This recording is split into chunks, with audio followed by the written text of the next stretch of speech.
Good evening, students. Today we embark on a critical examination of one of the most profound and often overlooked aspects of Second Temple Judaism, the systematic corruption and eventual illegitimacy of the priesthood that Jesus confronted during his earthly ministry. This is not merely an academic exercise in historical minutiae. Rather, understanding the degradation of the Aaronic priesthood provides essential context for comprehending both the righteous anger that drove Jesus to cleanse the temple and the theological necessity of the priesthood of Melchizedek that superseded the Old Covenant system. When we read the Gospels and encounter Jesus' fierce denunciations of the religious establishment, when we see him overturning the tables of the money changers and calling the temple a den of thieves, we must ask ourselves a crucial question. Was Jesus simply being provocative, or was he responding to a concrete historical reality of corruption that had thoroughly compromised the very institution God had established through Moses? The priesthood Jesus confronted bore little resemblance to the pure, hereditary, divinely ordained priesthood that God instituted at Sinai. Instead, what existed in first century Jerusalem was a thoroughly politicized, commercialized, and spiritually bankrupt institution that had lost its legitimate connection to Aaron centuries before Christ's birth. Let us begin our journey at the beginning with the divine establishment of the Aaronic priesthood itself. In Exodus chapter 28, verse 1, God speaks to Moses with crystal clarity, "And take thou unto thee Aaron thy brother, and his sons with him, from among the children of Israel, that he may minister unto me in the priest's office."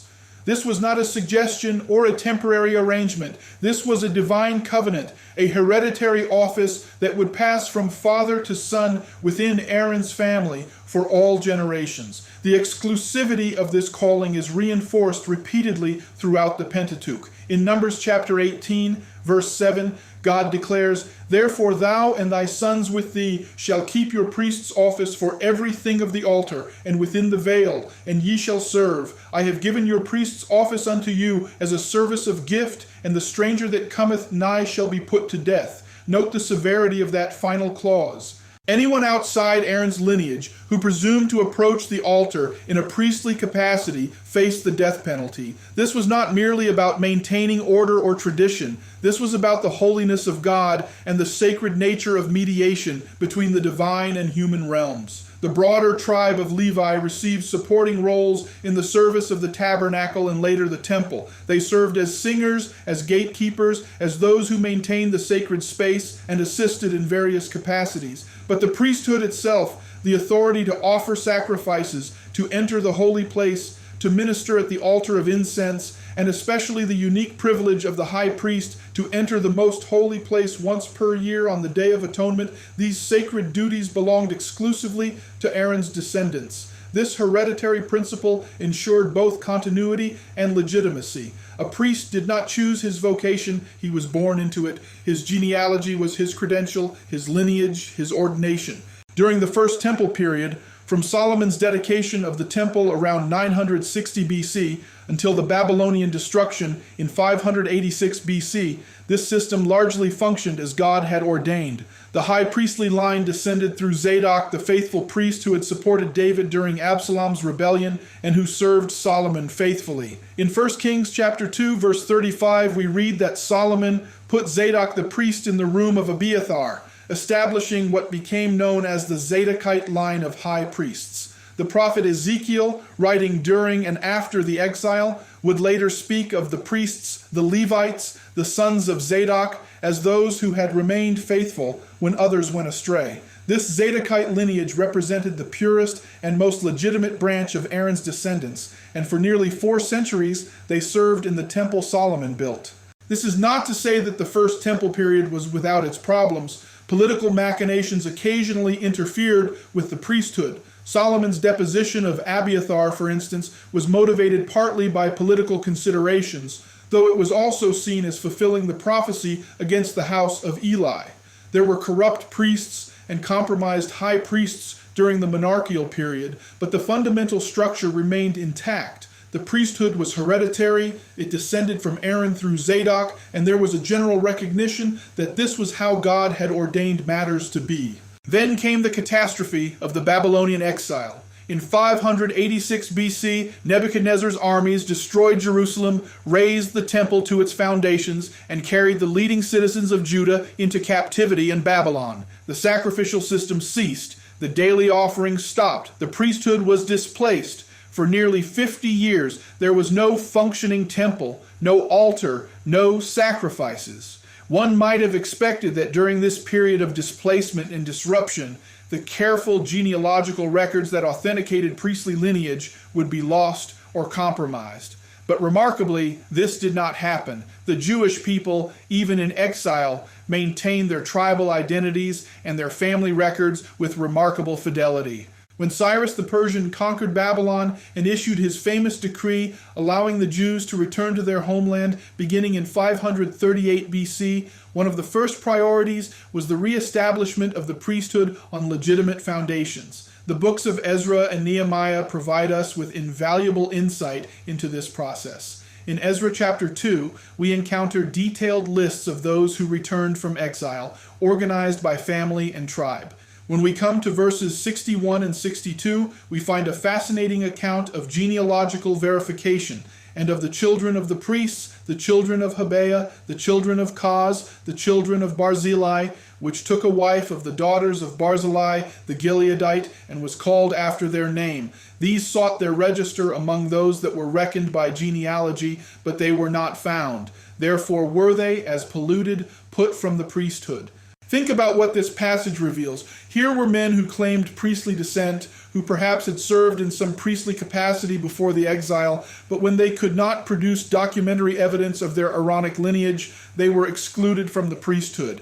They were deemed polluted, not because of moral failing, but because they could not prove their genealogy. The post-exilic community took the hereditary nature of the priesthood with utmost seriousness. The high priest at this time was Joshua, also called Jeshua, the son of Jozadak. Both the books of Haggai and Zechariah confirm his legitimacy as a true descendant of Aaron. So as the Second Temple period began, as the returned exiles laid the foundations of the new temple and restored the sacrificial system, the Aaronic priesthood was still intact, still legitimate, still functioning according to the divine pattern established at Sinai. This state of affairs continued for approximately 2 centuries. During the Persian period and into the early Hellenistic era following Alexander the Great's conquest in 332 BC, the high priesthood remained largely hereditary and legitimate, but the seeds of corruption were being planted. As Greek culture and Greek political systems began to influence Jewish life, the high priesthood began to take on political dimensions it had not previously possessed. The high priest was not merely the religious leader of the people. He became, in effect, their political representative to the foreign powers that ruled over Judea. The real crisis began during the Seleucid period, when Judea came under the control of the Syrian Greek kingdom ruled from Antioch. Around 175 BC, a Seleucid king named Antiochus IV, who took the title Epiphanes, meaning God manifest, decided to interfere directly in Jewish religious affairs. At this time, the legitimate high priest was a man named Onias III, a descendant of Aaron through the Zadokite line. Onias represented traditional Judaism, faithful to the Torah, resistant to Hellenization, but he had a brother named Jason who was far more sympathetic to Greek culture and far more willing to compromise for political advantage. 2 Maccabees chapter 4 provides us with a detailed and disturbing account of what happened next. Jason approached Antiochus IV and offered him a substantial bribe. The ancient sources tell us it was 360 talents of silver, an enormous sum, in exchange for being appointed high priest in his brother's place. Antiochus, seeing an opportunity to both enrich his treasury and install a more compliant religious leader in Jerusalem, agreed. Onias III was deposed, and Jason became high priest not through hereditary succession, not through any legitimate process, but through bribery and political manipulation. 2 Maccabees chapter 4 verses 10 and 11 describes how Jason immediately brought his own nation to the Greek fashion and brought in new customs contrary to the law. The text tells us that he willingly gave up his high priesthood to another if only he might increase his own wealth. Here we see the transformation of the high priesthood from a sacred office into a purchasable commodity, but the corruption did not stop there. It accelerated. A few years later, another man named Menelaus, who according to 2 Maccabees was not even of the priestly family at all, offered Antiochus an even larger bribe, an additional 300 talents of silver, and thereby obtained the high priesthood for himself. 2 Maccabees chapter 4 verse 26 makes the stunning declaration that this new high priest was of no lineage of the priesthood. Let that sink in for a moment. The high priest of the Jerusalem temple, the man who would enter the Holy of Holies on the Day of Atonement, the supreme mediator between God and Israel, was not a descendant of Aaron. He was not a Levite. He was simply a wealthy man who had purchased an office through political connections and bribery. This marks a catastrophic turning point in our narrative. For more than 1,000 years, from the time of Moses to the middle of the 2nd century BC, the priesthood had remained, despite occasional problems, fundamentally legitimate and hereditary. Now that legitimacy was shattered. The high priesthood had become a prize to be purchased, a political appointment to be manipulated, an office detached from its divine moorings. Many faithful Jews were horrified by these developments, and their horror would eventually explode into armed rebellion. The Maccabean revolt, which began in 167 BC, was sparked immediately by Antiochus IV's persecution of Jewish religious practice, his prohibition of circumcision, his desecration of the temple, his attempt to force the Jews to sacrifice to pagan gods. But underlying the revolt was also deep anger at the corruption of the priesthood, at the buying and selling of the high priestly office, at the compromise and apostasy of men like Jason and Menelaus. When a priest named Mattathias and his sons, particularly Judas called Maccabeus, raised the banner of revolt, they were fighting not just for religious freedom, but for the restoration of legitimate worship and legitimate religious leadership. The Maccabees succeeded brilliantly as military leaders. They defeated the Seleucid armies, recaptured Jerusalem, cleansed and rededicated the temple, an event still celebrated in the festival of Hanukkah. They established an independent Jewish state for the first time in more than 400 years. But here we encounter a profound irony and a new problem. The Maccabees came from a priestly family. Mattathias was a priest and his sons were priests. But they were not from the Zadokite line. They were not from the traditional high priestly family. They were from the priestly division of Joarib, one of the 24 divisions of priests who served in rotation at the temple, but not the family that had traditionally provided the high priest. Nevertheless, when Simon, one of the sons of Mattathias, consolidated power and established what would become the Hasmonean dynasty, he assumed the high priesthood along with political leadership.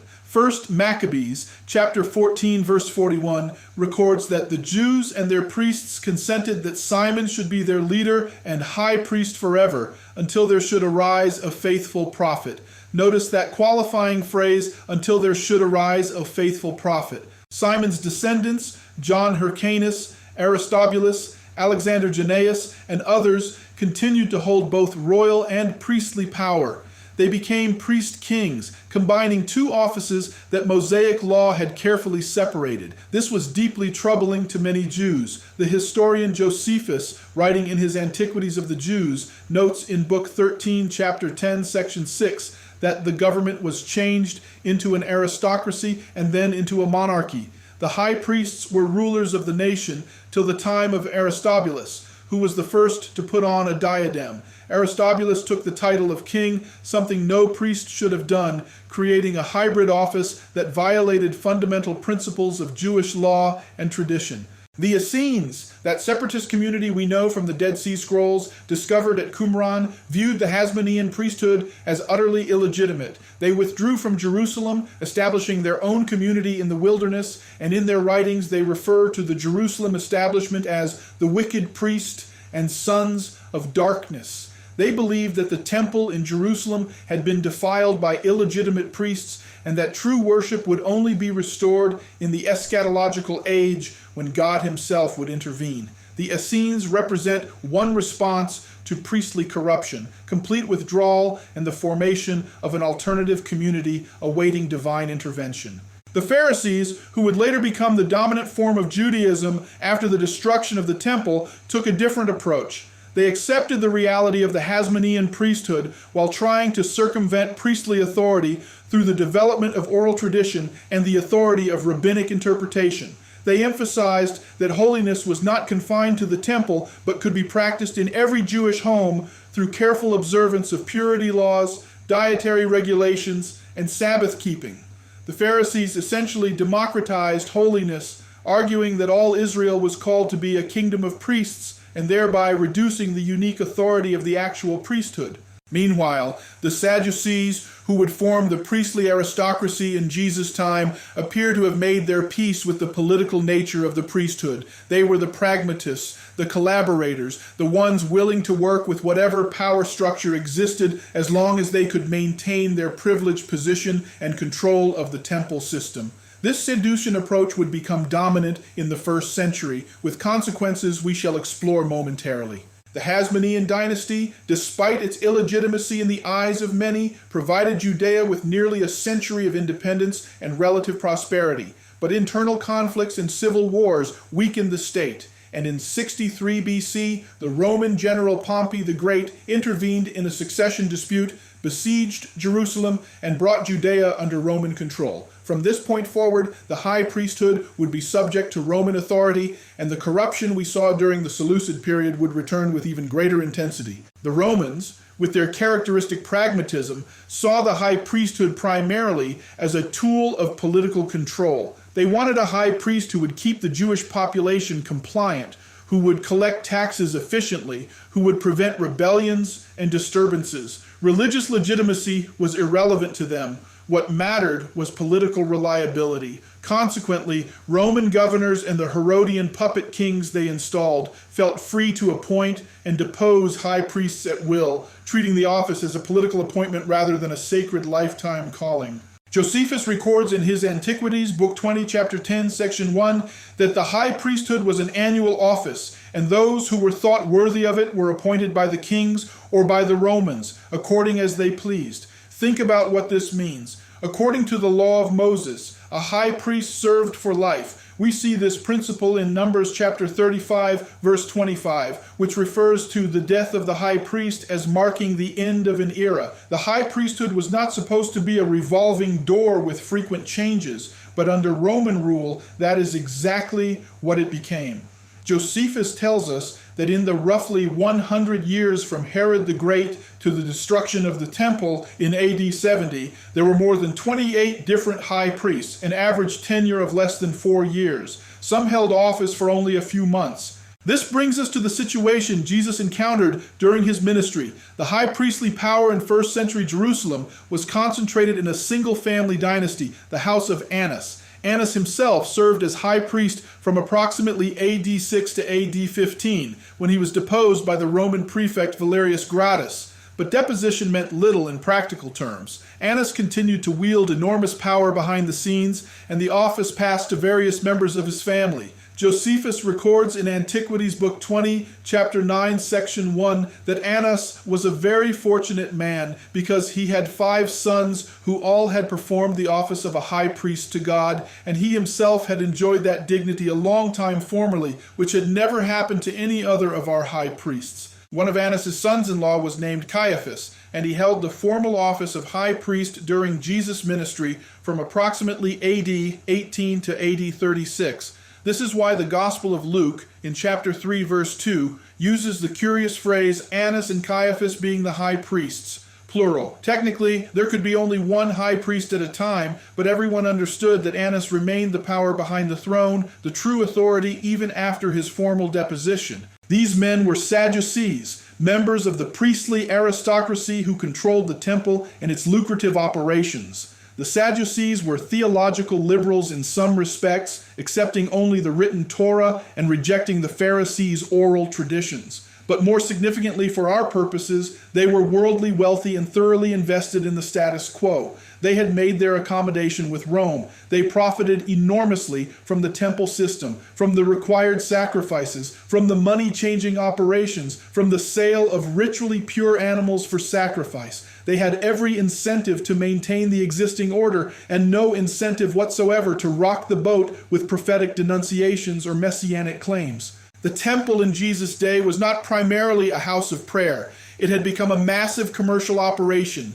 Jewish pilgrims coming to Jerusalem for the festivals were required to pay the temple tax in the special Tyrian shekel, necessitating money-changing operations. They needed to purchase animals for sacrifice, lambs, doves, bulls, and these had to be certified as unblemished and ritually pure, creating a monopoly for the temple-approved merchants. The gospel accounts tell us that this commercial activity took place in the court of the Gentiles, the outer court of the temple that was supposed to be a place where God-fearing Gentiles could come to pray and worship. Instead, it had been turned into a marketplace, and the Sadducean priesthood controlled it all and profited from it immensely. This is the context for Jesus' dramatic action in cleansing the temple. Matthew chapter 21, verse 13 records Jesus declaring, "It is written, 'My house shall be called the house of prayer, but ye have made it a den of thieves.'"